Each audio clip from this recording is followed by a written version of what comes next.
Saudações a você, quem fala aqui é o Basílio, canal Arqueólogo Musical, mais um vídeo.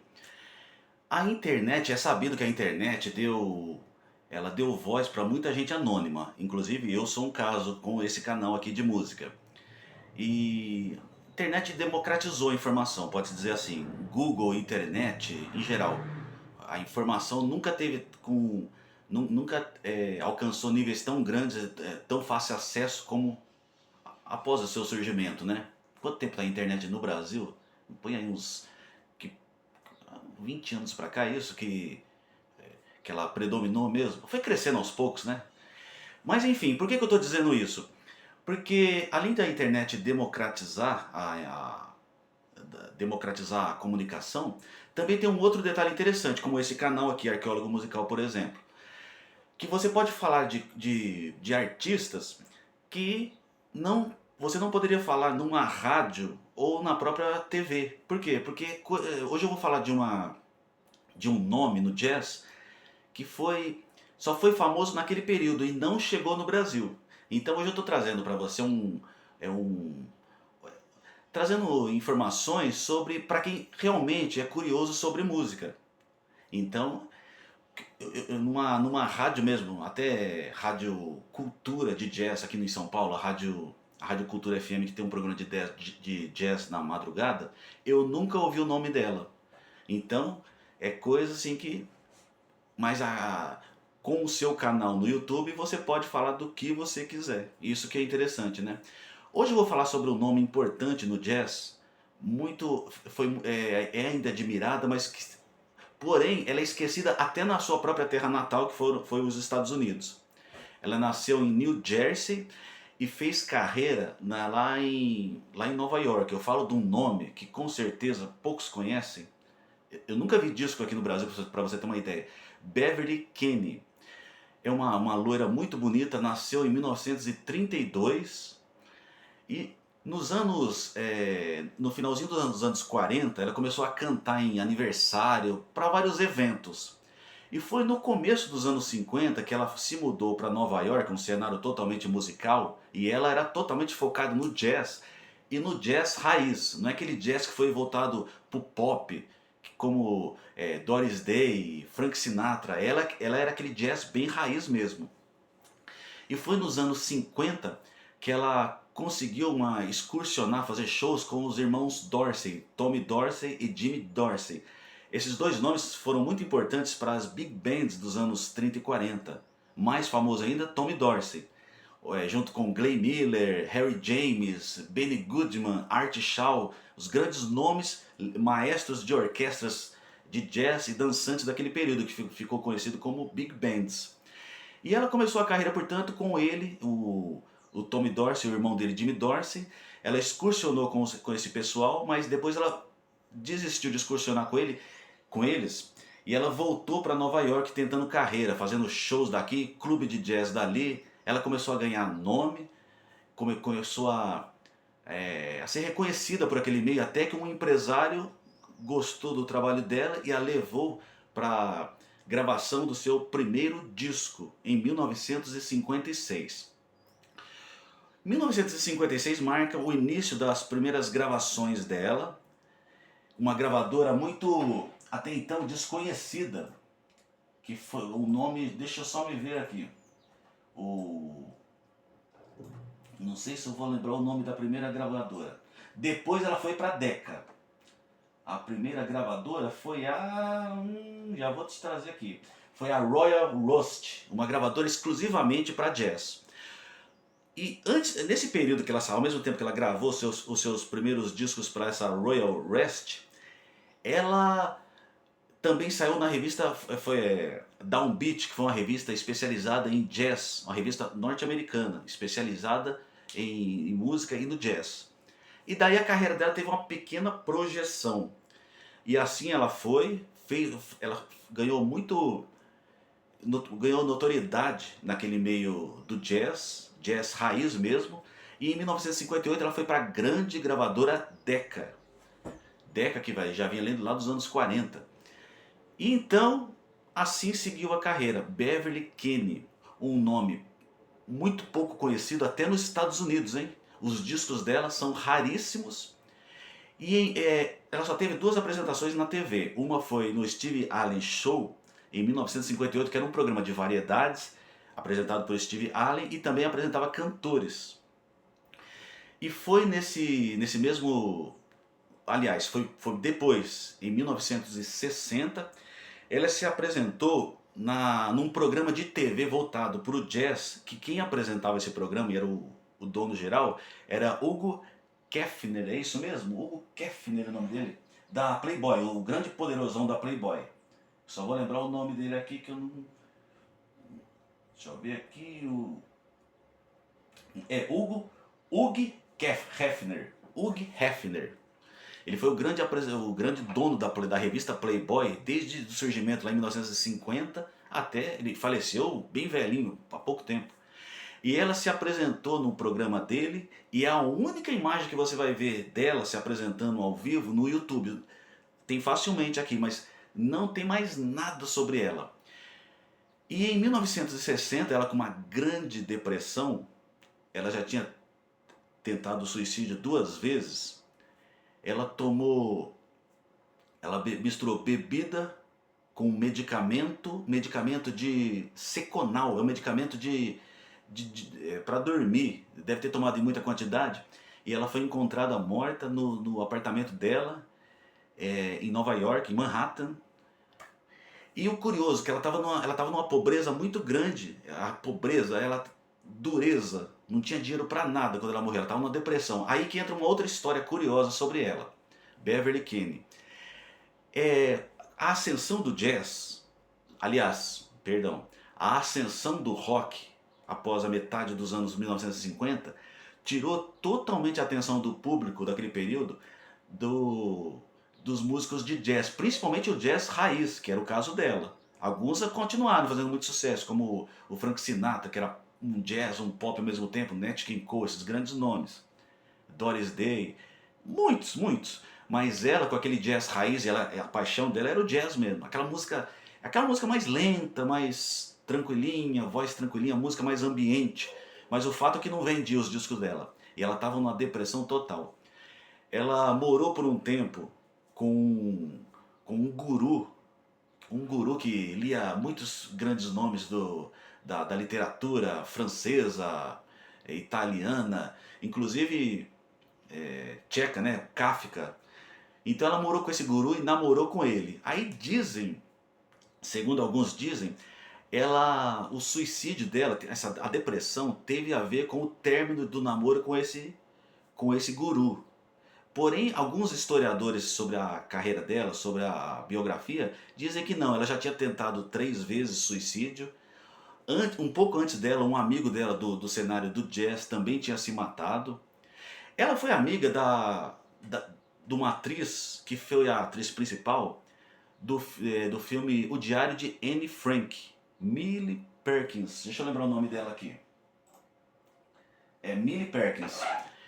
E essa Millie Perkins, depois que a Beverly se matou, foi por volta de abril de 1960. Foi logo depois que ela se apresentou no programa do dono da Playboy que eu citei agora. Um programa específico para jazz. E a amiga dela, a Millie Perkins, disse que todos os que se envolveram com ela, tanto músicos quanto amigos, falavam que ela tinha ela tinha algo triste, que ela não tinha algo assim, tinha algo esquisito nela, mas ninguém sabia o que era. Mas a atriz teve até um certo arrependimento depois, ela nem sabia porquê, mas ela achou que ela tinha que ter percebido que a amiga estava com depressão e ela não percebeu, ela ficou com esse sentimento um pouco. Muito bem, hoje um vídeo falando sobre uma cantora de jazz norte-americano, jazz raiz mesmo, Beverly Kane, que a carreira dela no disco, no mundo fonográfico de 1956 a 60 e 60, com a depressão altíssima, pela 3ª vez ela tentou suicídio e ela conseguiu. Não vendia os discos dela. Aí olha só que curioso hoje. Após muitos e muitos anos, hoje com os Estados Unidos, a própria terra dela, estão se interessando pelo trabalho dela. E aí podia até sair um filme sobre ela, seria muito interessante. E no Japão, curiosamente, o Japão cultua muito o trabalho dela. E lá, os discos que são raríssimos, foram 6 discos, raríssimos, eles foram reproduzidos em CD lá no Japão. Mas não tem em nenhum lugar do mundo. E eu que sempre frequentei São Paulo, que é eu diria que é a maior capital do disco de raridades. Eu nunca vi um disco dela aqui para vender. Mas é interessantíssima a história dela. O repertório é sempre You Make Me Feel So Young, It's Magic, é, That's All, um monte de músicas clássicas do jazz norte-americano. Jazz que depois foi até uma espécie de pop, que tocou muito nas rádios. Então ela gravou isso, mas com a peculiaridade dela, do estilo dela, que muda totalmente. Você pega That's All, foi gravado pelo Johnny Metz, tem um arranjo muito mais romântico. O dela é jazz puro, assim como músicas de Frank Sinatra. E ela gostava muito, os dois nomes que foram a influência dela foram o Frank Sinatra e antes dele a Billie Holiday. Ela era fanática pela Billie Holiday. Ela teve, os músicos que trabalharam com ela, trabalhou também o Lester Young, que foi um músico que teve muitos trabalhos com a Billie Holiday. E o Lester Young faleceria em 1959, um ano antes dela. Mas ela chegou a trabalhar com ele. Também como orquestra de um maestro da época que foi bastante respeitado naquele cenário, Ralph Burns, um monte de outros nomes. E então é isso, hoje falando sobre a Beverly Kane, e para falar também, aí teve críticos de revistas norte-americanas especializadas, como a própria Downbeat, que falaram que ela era um nome, se ela não tivesse se matado, teria sido um nome, ela foi um nome promissor no jazz. Ela seria uma Sarah Vaughan, ela seria uma Anita O'Day, um dos grandes nomes daquele período. A Sarah Vaughan, Anita O'Day, foi depois da Billie Holiday, começaram nos anos 40, e os críticos falavam que ela tinha todo o potencial para chegar a ser um desses grandes nomes. Ela também, um detalhe curioso, embora, olha só, naquele período de 1958, teve um rapaz que morou, um amigo, mas eles conviveram bastante. Até não fica claro se ela teve um caso com ele ou não. Ficaram juntos assim por um tempo e ele fala que tanto ele e ela gostavam muito de ouvir música latina. E não, Lúcio Gatica. Ela gostava muito de Lúcio Gatica, nada a ver com jazz, olha só que curioso. E ela gostava muito de Lúcio Gatica. O Lúcio Gatica tem uma música que é Contigo na Distância, maravilhosa essa música. Então é isso, hoje falando sobre a Beverly Kane. Fica também para quem se interessar por este vídeo, por este conteúdo sobre uma cantora raríssima como foi ela, tem um site falando bastante sobre a carreira dela, com fotos exclusivas. Também fala sobre os clubes que ela participou naquela época, com fotos dos clubes, em Nova York, que ela cantou até antes dela ir para o disco, em 1956. Então é muito interessante. Também fica uma coisa que não deixou muito claro, se ela quis, naquele período que ela se apresentou como cantora de jazz na Playboy, se ela também ia sair, tirar a roupa para Playboy. Parece que tem lugar que dá de se entender isso, mas eu acredito que não. Porque uma cantora de jazz jamais ia seguir por esse lado, creio eu, né? E ela era lindíssima, até que saiu, ela tinha uma beleza muito loira, bem bonita mesmo. E até um Steve Allen, que foi um apresentador de programa que eu citei, que ela se apresentou lá uma vez em 1958. Até foi bom eu lembrar disso.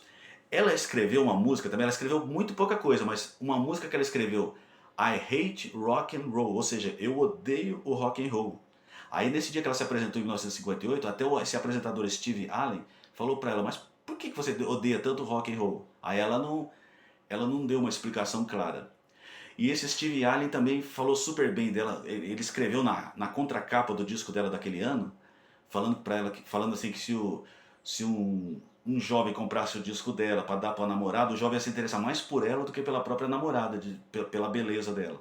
E você pode ver então ela se apresentando ao vivo junto com o dono da Playboy, na época ainda a revista já tinha uns 10 anos naquele período, Hugh Hefner, é isso? Muito bem, aqui quem falou foi o Basílio, espero que você tenha gostado. Antes disso, eu vou tocar um trecho de uma música dela, The Magic Touch. Tem uma música com o The Platters, também The Magic Touch, com o mesmo título, mas não é, outra música. Que tem um balanço que acho que ela buscou no estilo Lúcio Gatica, ficou muito bacana. Se você não ouvir nesse finalzinho desse vídeo aqui, é porque teve problemas com o negócio de direitos autorais, aí eu tiro o som, mas se não, vamos lá ouvi-la. Touch me, it's like magic when you touch me. I was yours the very moment I first knew your magic touch. Hold me, only you know how to hold me. Acho lindíssima essa música. My senses tingle too. Your magic touch. Never. E assim eu me despeço mais uma vez de um vídeo, espero que você tenha gostado. Hoje falando sobre uma cantora que não foi jamais conhecida no Brasil. Viveu uma época de, apesar de ter gravado 6 discos, uma época de dureza, não é que nem hoje que um cantor mal sai, faz show, já fica rico. Ela viveu uma época de dureza, não tinha nada a ver com essa realidade nossa aqui hoje. Beverly Kenney, nascida em 1932 e falecida em 1960. Quem falou aqui foi o Basílio, um abraço e até um próximo vídeo.